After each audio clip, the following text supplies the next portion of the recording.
Marie-France Massimbo est guadeloupéenne. Arrière-petite-fille d'Anatole Massimbo, un des derniers Congolais déportés aux Antilles françaises dans les années 1860. Quel est le mobile de votre déplacement, Madame Massimbo?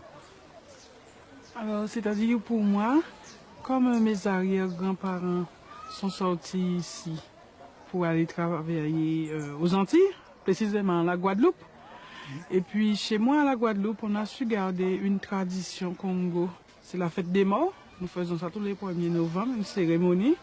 Et puis nous connaissons aussi 17 chansons en Kikongo. Bon, dans la famille de mon père, il y a eu des esclaves. Hein? Mais qui sont partis, les uns sont partis dans une direction inconnue.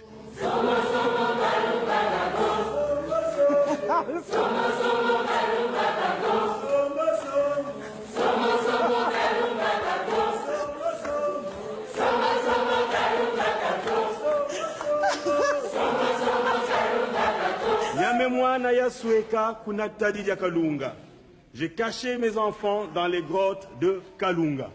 Et c'est là, pendant des générations, la famille Massimbo était une famille à craindre. Quand Marie-France allait sur la route, les autres dames changeaient de trottoir parce qu'elle était Congo. Et en plus, il disait qu'elle pouvait jeter un mauvais sort parce que sa maman est une sorcière, elle est Congo. Je me sens africaine. Je suis née à la Guadeloupe, mais je me sens congolaise. Hein, toujours. Congolaise.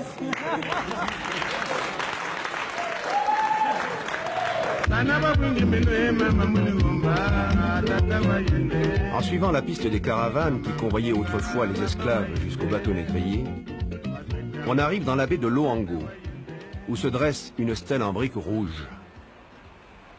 Monument dérisoire, érigé à la mémoire des millions d'Africains arrachés à leurs terres.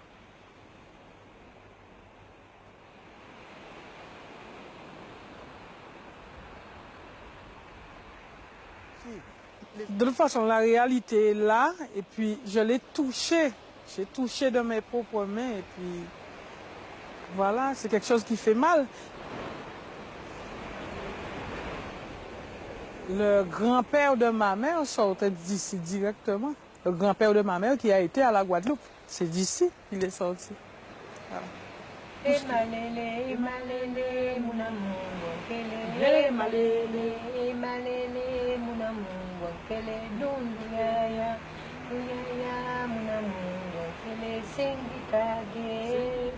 Le roi n'est qu'un symbole, un simple symbole que Balia de Boss dans le monde. C'est la République qui dirige.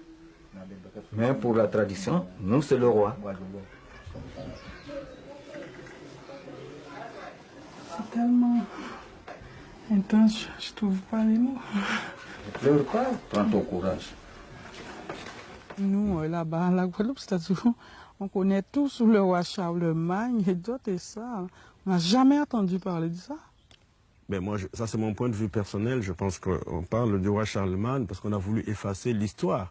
Il ne fallait pas que ces esclaves, eux qui les appelaient des esclaves, une fois qu'ils avaient embarqué et arrivé là-bas, se souviennent de ces terres d'origine. Donc il a fallu absolument et totalement effacer les racines de ces gens-là.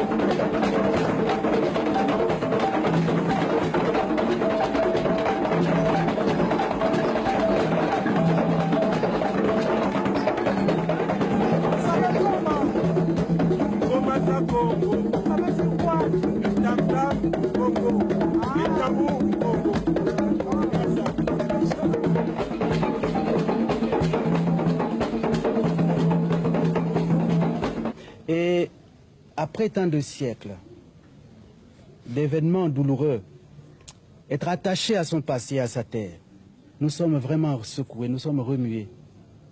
Nous vous aimons beaucoup. Nous vous portons dans notre cœur. Et on dit chez nous, le lien familial peut se détendre, mais il ne rompt jamais. Le chant que nous avons chanté tout à l'heure, c'est un conte qui existe encore jusqu'à présent. C'est Emalele. C'est ça? Voilà. Emalele, c'est ça. Prenez garde à la montagne. Le blanc, mon frère, prenez garde à la montagne.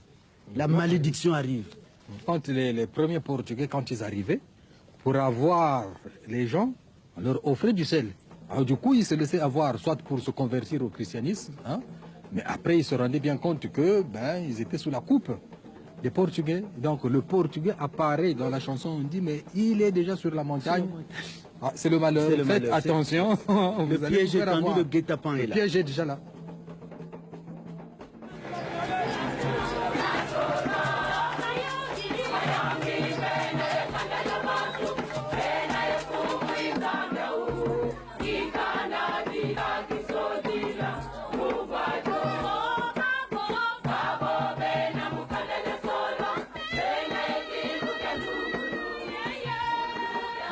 Au terme de son voyage, Marie-France Massimbo sait que le combat de sa famille pour préserver l'identité et la culture Congo n'a pas été vain.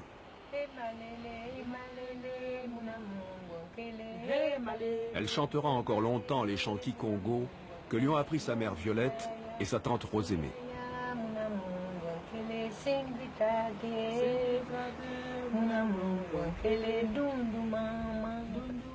Toujours,